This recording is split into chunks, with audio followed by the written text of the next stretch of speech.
국민은행 디지털 서포터즈 공략해 보겠습니다. 사실 애매한 게 뭐냐면 입력사항 중에 특별한 채점 기준이 보이지가 않아요. 이건 제가 직접 들어가 봤거든요. 직접 이제 지원 페이지로 들어가서 제가 확인해 봤는데 특별한 채점 기준이 보이지 않습니다. 입력사항 중에서. 그래서 자기소개서를 심사할 가능성이 다분합니다. 그 지역에서 채용할 지역에서 이제 심사를 할 가능성도 있고요. 이건. 그래서 이게 사실은 여러분들이 합격에 있어서 이거 서포터즈 합격에 있어서 지역 선택이 진짜 중요해요. 음. 지역 선택이 중요하고 이게 디지털 서포터즈를 모집하는 데가 이게 번화가일 수도 있고 이게 그 요거 그 이동통신 이제 가입하는 상품 이 업무가 마케팅하고 이런 게 있기 때문에 이거는 이제 번화가에서 업무가 좀 있을 거고 그 다음에 영업정 방문 고객 대상 디지털 서비스 안내 요거는 이제 고령화가 좀 심한 도시들 특히나 이제 부산권 요런 데는 이제 모집을 많이 하겠죠. 음. 그래서 지역 선택이 굉장히 중요하다고 말씀을 드려요. 음. 어쨌든 자기소개서는 지금 심사할 가능성이 다분하기 때문에 여러분들께서 열심히 쓰셔야 돼요. 항목 딱 세 가지죠. 자, 지금부터 공략해 봅시다. 우선 첫 번째, 디지털 서포터즈에 지원한 동기와 근무 경험을 통해서 얻고자 하는 게 뭔가? 자, 요거는 조직 및 직무 이해도의 평가입니다. 자, 예상평가 지표는 제가 이제 서포터즈나 이제 그 체험형 인턴 요런 거 지원하실 때 중요한 게 내가 이게 최종 목표가 아니잖아요. 서포터즈도 최종 목표가 아니고 그다음에 체험형 인턴 요런 것도 이제 최종 목표가 아니잖아요. 그렇기 때문에 확실하게 나는 여기 들어가고 싶다. 이게 지원 동기가 아니라 나는 확실하게 이 경험을 통해서 어떤 걸 얻고 싶다가 지원 동기가 됩니다. 그래서 그 내용이 주로 들어가야 돼요. 그래서 영업점 디지털 서포터즈 경험이 나한테 꼭 필요하다, 왜 필요하다라는 부분이 반드시 명시가 돼야 됩니다. 그래서 내 목표가 무엇인데 이 영업점 디지털 서포터즈 경험이 어떠한 이유에서 반드시 필요하다. 그래서 지원했다. 요게 이제 필요한 거예요. 요걸 이제 자세하게 설명드리기 전에 요걸 그 국민은행의 사정부터 좀 얘기를 해볼게요. 국민은행은 여러분들 이런 생각 안 해봤어요? 국민은행은 왜 영업점 디지털 서포터즈를 지금 어, 명수를 보면 000명이에요. 굉장히 많죠. 왜 이렇게까지 왜 이렇게까지 모집을 하는 걸까? 요거 생각 안 해보셨어요? 음. 이유는 간단합니다. 이유는 지금 국민은행이 디지털 전환을 해야 되는데 녹록치가 않아요, 이게. 음. 부서 10% 줄이고 아까 첫 번째 컨텐츠 할 때 국민은행 지점수 줄인 거 보셨죠? 지점수를 줄였는데 여전히 1입니다. 그러니까 이게 국민은행이 디지털 전환하기가 쉽지가 않아요, 지금. 지금 물론 금융 플랫폼이나 이런 것들 이제 뭐 KB페이나 이런 것들 굉장히 잘 하고 있지만은 분명히 이게 영업점 이제 이 디지털 영업 그 서포터즈 요걸 갖다가 활용하는 뽑는 요 정도까지 채용하는 이유가 있어요. 뭐냐면 지금 보시면은 이 포스트 월드 베스트뱅크 내의 한국은행의 순위 보시면요. 지금 이미 시중은행이 어때요? 밀리고 있어요. 음. 시중은행이 이제 평가가 이거 평가죠, 평가. 어. 이게 영업이익이나 이런 걸 얘기하는 게 아니고 평가입니다. 평가가 지금 카백이 1입니다. 평가가. 그러니까 시중 전통은행들이 밀리고 있다는 거예요. 그리고 지금 점포수도 줄어들긴 했지만 국민은행 같은 경우에는 가장 많습니다. 여전히 가장 많아요. 그래서 사업 구조상 급격한 디지털 전환이 힘들어요, 국민은행은. 그리고 고객층 자체가 하나은행 같은 경우에는 40대, 40대, 50대가 많죠. 자산가들이 많죠. 신한은행 같은 경우에는 화이트 칼라, 사무직들, 직장인들이 굉장히 많이 이용하는 게 신한은행이죠. 근데 국민은행 같은 경우에는 특정 연령층이 아니에요. 이게 전 연령층이거든요. 고객 구조가. 그래서 이 고객의 이제 구성과 사업 구조상 급격한 디지털 전환이 힘든 게 지금 국민은행입니다. 그래서 사실상 요거를 해결하기 위한 대안 중 하나가 이번에 디지털 그거요. 그 서포터즈예요. 디지털 전환을 하긴 해야 되겠는데 이게 꼬시는 고객들에게 디지털 서비스를 좀 추천하고 디지털 서비스를 이용하도록 막 좀 그 개선을 해야 되잖아요. 영업적 방문하시는 분들한테. 근데 요걸 정규직 시키긴 그런 거야. 막 전문적인 업무도 아니고 맞죠? 필요하긴 한데. 그래서 기업 홍보도 할 겸 서포터즈를 활용하자. 요렇게 된 거죠. 실제로 지금 지점 운영만 가지고는 은행이 예전처럼 예대마진을 남겨서 그 이익률이 높은 게 아니에요. 뭐 뱅크샐러드나 핀다처럼 이제 이런 게 있죠. 뱅크샐러드나 핀다처럼 이 금융상품 비교 어플들이 많다 보니까 전통은행들이 이제 기존의 예대 마진만 가지고는 요런 것들을 갖다가 하기 힘든 거죠, 지금. 그 기존의 수익 구조를 가져가기 힘든 거죠. 그래서 이제 요런 이동통신 사업도 국민은행이 시작을 한 거고, 요런 것들로 통해서 사업 다각화를 하고, 이번에 디지털 서포터즈를 모집해가지고 좀 내방하는 고객들한테 국민은행 디지털 상품이나 이런 것들을 좀 팔아보겠다. 어떻게 보면은 국민은행 입장에서는 지금 가장 적절한 디지털 전환 대책을 내놓은 거예요. 음. 그래서 이런 것들을 조금 이해하고 이 항목 1번을 적으시면 좋습니다. 작성 플롯은 이렇게 돼요. 내 목표는 최종 목표는 요거인데 최종 목표가 무엇이 있는데 그 목표와 그 다음에 내가 요 디지털 서포터즈 업무에 대해서 자신감이 있기 때문에 얻고자 하는 부분이 확실하기 때문에 이런 내용들로 지원 동기를 쓰시면 됩니다. 제 목표와 연관이 있기 때문에 이 경험은 반드시 필요합니다. 혹은 지원하는 이 디지털 서포터즈 업무 제가 정말 자신 있는 분야입니다. 이렇게 접근가 아니면은 제가 이번 디지털 서포터즈 경험을 통해서 반드시 얻고자 하는 부분이 있습니다. 이런 식으로 디지털 그 서포터즈에 대한 지원 동기를 처음에 두 가지식으로 때려 박으면 됩니다. 그런 다음에 이 디지털 서포터즈가 국민은행에서 왜 중요한지, 왜 국민은행에서 이러한 것들을 해야 되는지 지금 시기에 이걸 갖다가 간략하게 적어주시고요. 서포터즈 업무에 있어서 내 경쟁력은 무엇이다. 이 내용이 들어가야 돼요. 자, 그리고 마지막으로 이 서포터즈 업무 수행 후에 얻을 수 있는 부분과 목표 달성에 얼마나 연관이 있는지 마무리해 주시면 돼요. 자, 이것만 가지고 이해가 잘 안 가시죠? 바로 예시 들어갑니다. 이런 식이에요. 제가 디지털 서포트에 지원한 이유는 업무 수행 자신 있습니다. 그리고 제가 목표가 무엇인데, 어떤 걸 지금 이 경험을 통해서 얻고 싶기 때문입니다. 이런 내용이 들어가면 돼요. 두 가지식으로. 그런 다음에 이 디지털 서포터즈가 국민은행에 왜 필요한지를 제가 설명 쭉 드렸죠. 이런 게 왜 지금 시기에 국민은행에서 필요한지 요걸 갖다가 쭉 적어주시면 되는 거예요. 그래서 뭐 이런 내용이죠. 전통은행 아니냐 너희. 그래서 넓은 고객층하고 지점수가 강점인데 이게 반면에 디지털 전환의 약점이 될 수 있지 않느냐. 근데 지점수가 많은 거 오히려 디지털 전환의 강점이 될 수 있다.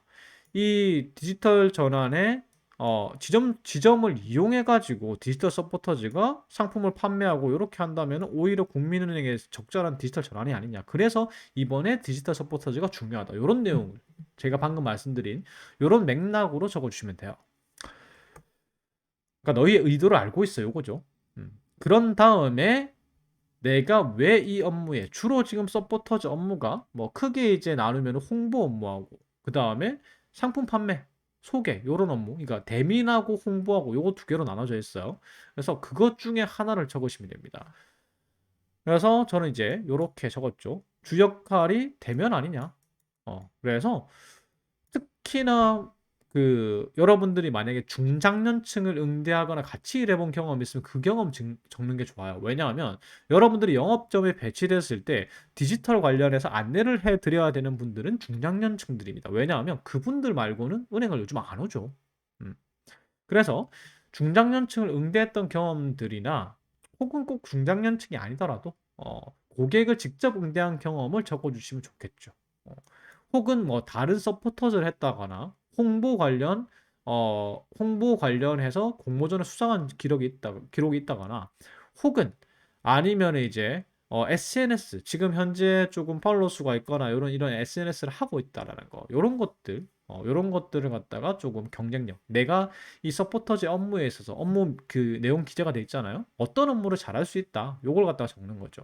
그걸 적고 그래서 이런 업무 잘할 수 있으니까 이런 업무를 잘해가지고 국민은행의 디지털 전환을 달성을 시키겠다. 음. 혹은 요 경험에서 어떤 부분을 향상시켜서 나중에 국민은행 정규직이 되겠다. 뭐 이런 식으로 마무리하시면 되는 거죠. 자, 바로 항목 2번 가보겠습니다. 디지털 서포터즈로 근무하기 위해서 필요한 핵심 역량. 요건 누가 봐도 직무 수행 능력을 평가하는 겁니다. 영업점 디지털 서포터즈 직무 수행에 필요한 지식과 기술과 태도 요 세 가지를 이제 평가한다고 보시면 되는데 주요 업무가 요거예요. 주로 이제 상품 설명하고 디지털 이제 서비스 활용하는 거에 대해서 상품 설명하고 그다음에 요런 이동 통신 상품에 대해서 마케팅하고 신규 모집하고 개통 지원하고 요런 것들을 하는 거죠. 그래서 이게 홍보 마케팅 아니면은 이제 그 영업 지원이라고 보시면 됩니다. 디지털 안내하는 거, 대민 업무죠. 그래서 필요한 역량은 제가 이렇게 간결하게 정리를 해뒀습니다. 자, 이렇게 이런 역량들이 필요합니다. 그리고 이런 역량들이 필요하다고 이제 적고 나서 이런 경험들을 들어서 나는 이런 일을 잘 할 수 있습니다. 혹은 이런 역량을 보유하고 있습니다. 이렇게 적어주시면 돼요. 그래서 요거 나중에 이제 블로그에 끝나고 나서 올려드릴게요. 혹은 요거 사진 찍어가지고 캡처하셔가지고 활용하시면 되겠죠. 그래서 작성 블록 간단합니다. 이 디지털 서포터즈에 필요한 역량은 무엇이고요? 그 이유는 직무의 역할이 무엇이기 때문입니다. 음, 그래서 이 역량을 보유하고 있다는 근거가 요런 제가 경험들을 예전에 했었어요. 그래서 요런 역량들을 바탕으로 해서 업무 수행을 잘할 자신이 있습니다. 이런 식으로 마무리하시면 돼요. 예시 들어갑니다. 이런 식이죠. 디지털 서포터즈 직무 수행에 필요한 핵심 역량은 요거다. 여러분들이 가지고 계신 역량을 기재하시면 되겠죠. 키워드를. 그래서 요것 중에 하나 고르시는 걸 추천드립니다. 제가 딱 정리를 해놨어요. 그래서 요거 중에 하나를 요렇게 두 가지식으로 키워드 먼저 제시하시고 그에 대한 자, 이유. 왜 그 능력이 중요한지. 요것도 모르겠으면 누구한테 물어보면 돼요. 왜 이런 역량이 필요해? 라고 클로버엑스한테 어, 왜 디지털 서포터즈를 하는 데 있어서 이런 역량이 필요해? 라고 물어보면 되겠죠. 그래서 어, 물어보신 다음에 그 이유를 간단하게 이렇게 적어주시고 그 다음에 나는 이 능력을 보유하고 있습니다. 라는 걸 사례가 막 그렇게 길 필요 없어. 이게 글자가 작수가 적기 때문에. 그래서 확실하게 나는 뭐 고객 응대 경험을 해봤습니다. 파트타임 근무로 고객 응대 해봤습니다. 특히나 중장년 고객 응대 해본 게 좋아요. 혹은 SNS 홍보나 마케팅 이런 것들을 해본 경험. 혹은 아니면은 아예 통신사에서 휴대폰이나 이런 거 통신 상품들 팔아본 경험. 그거는 이제 대박이죠. 없겠지만. 그래서 이런 경험들을 그냥 쭉 적어주시면 돼요. 그래서 제가 이런 역량을 가지고 있기 때문에 요거 업무 잘할 수 있습니다. 이런 식으로 마무리하시면 되는 거죠. 자, 여기까지가 항목 2번이고요. 마지막 항목 합니다. 요거 애매합니다. 다른 사람이 생각해내지 못했던 문제점을 찾아서 해결한 경험입니다. 요거요. 뭐냐면은 생각지도 못했던 문제점을 찾는다. 이건 적극적인 문제 인식을 의미를 하는 겁니다. 사실 여러분들이 디지털 서포터즈를 하면서요. 많은 이제 벽에 부딪힐 겁니다. 생각지도 이 디지털 서비스를 중장년층들에게 설명한다는 거 내방 고객들한테 설명한다는 것 자체가 힘들고요. 여러분들이 이동통신 상품을 갖다가 설명해서 고객을 확보를 한다. 이것도 좀 힘들어요, 사실은. 영업점 내에서. 근데 어쨌든 홍보는 되겠죠. 국민은행에서 지금 싸게 홍보하는 겁니다. 싸게 홍보 이제 전략을 펼친 거고 문제가 많겠죠, 사실은. 가시면은 뭐 별별 고객이 다 있을 거예요. 무시하는 고객, 왜 이런 걸 나한테 설명하냐, 뭐 이런 고객부터 시작해서 엄청 많을 겁니다. 그래서 조금 의지력이 필요하고요. 적극적으로 뭔가 해보려는 태도가 필요한 거죠. 그래서 이걸 갖다가 그 적으라는 거예요. 그래서 꼭 포함되어야 될 내용은 뭐냐면요. 여러분들의 적극성을 보여줘야 됩니다. 어떤 문제가 생겼을 때 포기하지 않는 자세를 적으시거나 아니면 이런 거 적극적으로 다른 사람은 문제라고 생각하지 않았지만 나는 조직의 목표 달성이나 조직의 개선에 있어서 반드시 해결하는 문제라고 생각했다. 그러니까 무슨 말이냐면 나는 조금 더 나에게 맡겨진 역할을 잘하기 위해서 노력을 했다라는 맥락에 글이 적혀야 되는 거예요. 그래서 두 가지죠. 내가 맡겨진 업무를 더 잘하기 위해서 이렇게까지 노력했다라는 사례가 들어가거나 아니면은 내가 별별 방법을 다 써서 어떤 걸 성공시켰다라는 사례가 들어가면 됩니다. 필요한 이유는 제가 설명을 드렸고 그래서 작성 플러스 이렇게 되겠죠. 제가 어떤 경험에서 적극적으로 문제 인식을 해서 끝까지 물고 늘어져 가지고 뭔가 성과를 이뤘습니다. 그때 당시 아무도 그게 문제라고 생각하지 않았는데 저는 문제라고 생각을 했고요. 그걸 개선하기 위해서 적극적으로 개입했습니다. 그래서 문제가 해결됐고요. 성과 창출했고 입사 후에도 그렇게 행동하겠습니다. 이렇게 들어가는 거죠. 자, 그래서 요런 식으로 사례가 들어가게 됩니다. 제가 이제 제시드린 사례는 도서관 이제 파트타임 근무인데 어떤 문제가 있는 건 아니에요. 문제가 있는 건 아닌데 어떤 이제 내가 어떤 팀 활동을 하는데 그 팀 활동에 있어서 뭔가 좀 더 잘하고 싶어서 노력해 가지고 성과를 낸 적이 있습니다. 요런 식으로 두 가지식으로 적고요. 그 사례를 기술을 하면 되겠죠. 그래서 꼭 들어가야 될 내용이 적극적인 문제인식입니다. 내가 뭔가를 잘하고 싶어서 어떤 걸 개선하려고 노력했다.